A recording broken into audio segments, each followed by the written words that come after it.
নমস্কার বন্ধুরা, ঐশীস কিচেনে সবাইকে জানাই স্বাগত। প্রতিদিনের মতো আজ আমি একটা নতুন রেসিপি নিয়ে এসেছি। আজ আমি দেখাবো চিকেন কারি। একঘেয়ে চিকেন কারি খেতে ভালো না লাগলে এইভাবে একবার বানিয়ে খেয়ে দেখতে পারেন, এটা খেতে খুবই ভালো লাগে। প্রথমেই দেখুন গ্যাসে কড়া বসিয়ে দিয়ে আমি কড়াটাকে গরম করে নেব। এর মধ্যে দিয়ে দেব গোটা জিরে,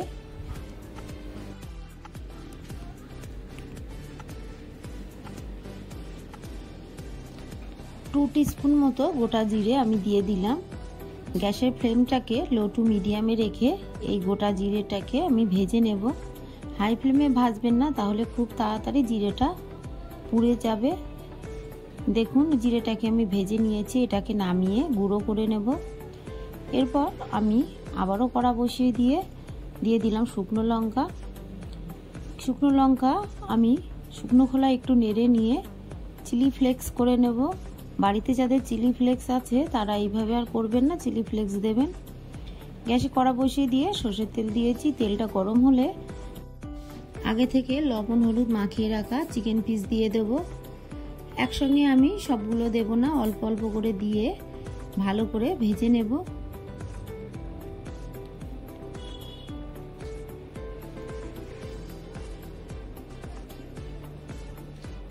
দেখুন প্রথমে আমি কিছুটা দিয়েছি, দিয়ে বেশ কিছুক্ষণ নেড়ে চিকেনগুলোকে ভেজে নেব।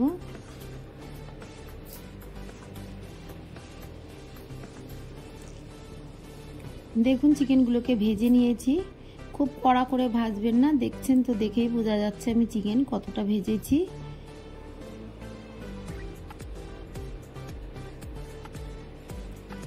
চিকেনগুলোকে সব তেল ঝরিয়ে ভালো করে তুলে নেব। এই তেলের মধ্যে বাকি চিকেনগুলো দেব, দিয়ে একইভাবে ভেজে নেব।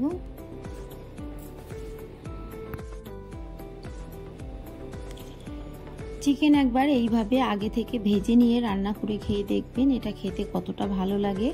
আর আমি যেভাবে রান্না করব এইভাবে আপনারা রান্না করবেন, দেখবেন চিকেনের স্বাদ পুরো অন্য রকম লাগে আর খেতে ভালো লাগে। দেখুন এগুলোকেও আমি বেশ কিছুক্ষণ নেড়ে ভেজে নেব।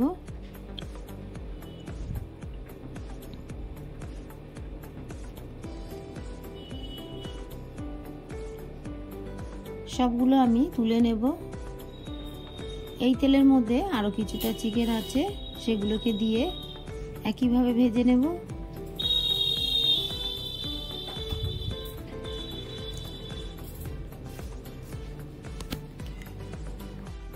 চিকেনগুলোকে ভেজে নিয়ে আমি কয়েকটা আলু ভেজে তুলে রেখেছি। তারপর অন্য একটা কড়া বসিয়ে দিয়ে সর্ষের তেল দিয়েছি। তেলটা গরম হলে দিয়ে দিলাম গোটা গরম মশলা, দিয়ে দিলাম তেজপাতা। ফোড়নটাকে ভেজে নিয়ে দিয়ে দেব কুচানো পেঁয়াজ।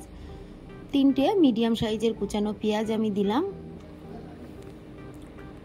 পেঁয়াজটাকে দিয়ে বেশ কিছুক্ষণ নেড়ে পেঁয়াজটাকে সুন্দর করে ভেজে নেব। দেখুন পেঁয়াজের গায়ে কালার এসে গেছে। এই সময় এর মধ্যে আদা রসুন গোলমরিচ বাটা দেব। গোলমরিচটা একটু বেশি করেই দিয়েছি, এই রান্নাটায় গোলমরিচের স্বাদটা ভালো লাগে। মিক্সার জার ধোয়া জল আমি একটু দিয়ে ভালো করে মশলাটাকে কষিয়ে নেব।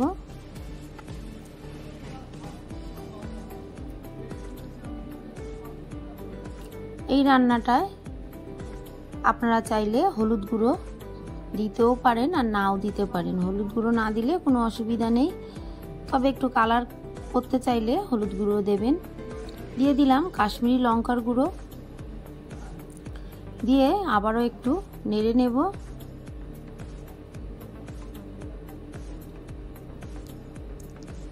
এরপর এর মধ্যে খুবই অল্প হলুদ গুঁড়ো আমি দেব, দিয়ে মশলাটাকে খুব ভালো করে কষিয়ে নেব।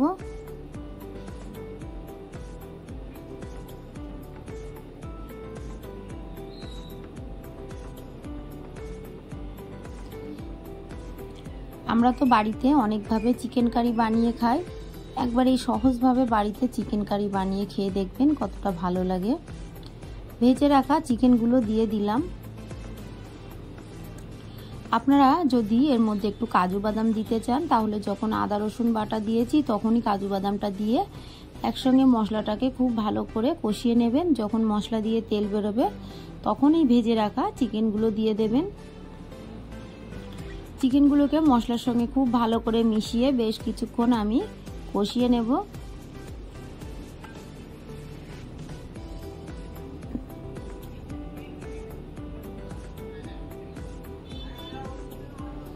কষিয়ে নেওয়ার পর দিয়ে দেব টক দই। টক দইটাকে আমি মিক্সিতে খুব ভালো করে ফেটিয়ে নিয়েছি। গ্যাসের ফ্লেমটাকে আমি লো করে রেখেছি। টক দই দেওয়ার সময় সবসময় গ্যাসের ফ্লেমটাকে লো করে রাখবেন, তাহলে দইটা ফেটে যাবে না।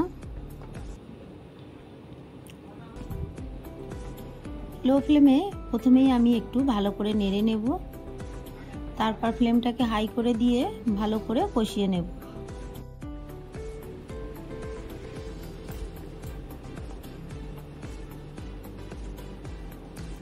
দিয়ে দেব একটু চেরা কাঁচা লঙ্কা, দিয়ে আবারও ভালো করে নাড়ব।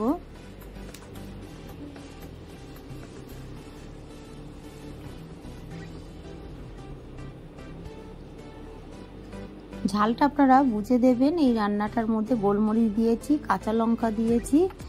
এরপর এর মধ্যে আমি খুবই সামান্য দিয়ে দেব লাল লঙ্কার গুঁড়ো। তারপর আমি সবশেষে চিলি ফ্লেক্স দেব। তাই লঙ্কার গুঁড়োটা দেওয়ার সময় একটু বুঝে দেবেন। প্রথমেই বেশি ঝাল হয়ে গেলে চিলি ফ্লেক্স দিলে আরও ঝাল বেশি হবে। দেখুন খুবই সামান্য হাফ টিস্পুন আমি দিয়ে দিলাম লাল লঙ্কার গুঁড়ো। এটা না দিলেও চলে, তবে যারা একটু ঝাল ঝাল খেতে চান তারা অল্প একটু লাল লঙ্কার গুঁড়ো দেবেন, আর যারা একটু কম ঝাল খান তারা আর লাল লঙ্কার গুঁড়োটা দেবেন না।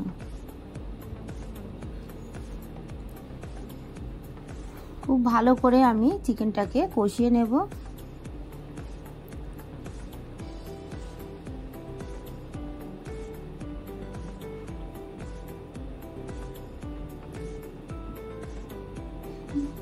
আমি অন্য কড়ায় আলুগুলোকে ভেজে রেখেছিলাম, সেই ভেজে রাখা আলু দিয়ে দেব। এই রান্নার মধ্যে আলুটা না দিলেই ভালো হয়। আমি আলু দিলাম, আমার বাড়িতে আলু ভালোবাসে তাই একটু দিলাম, আপনারা চাইলে আলুটা দেবেন না।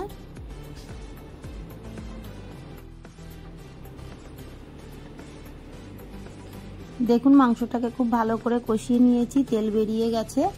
এই সময় দিয়ে দেব জল। আপনারা চাইলে এখানে গরম জলও দিতে পারেন, আমি ঠান্ডার নর্মাল জল দিচ্ছি।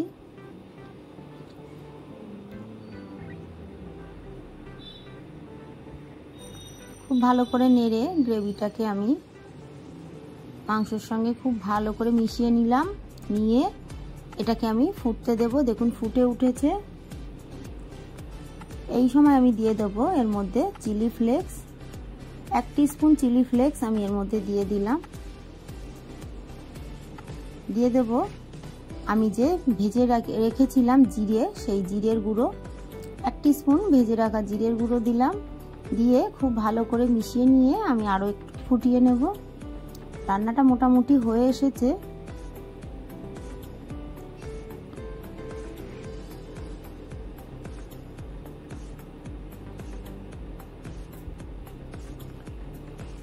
বেশ কিছুক্ষণ আমি এইভাবে ফুটিয়ে নেব।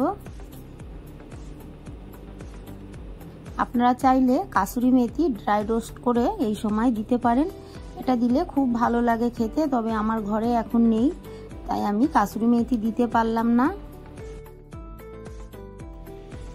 এটার মধ্যে আমি খুবই সামান্য দিয়ে দেব চিনি।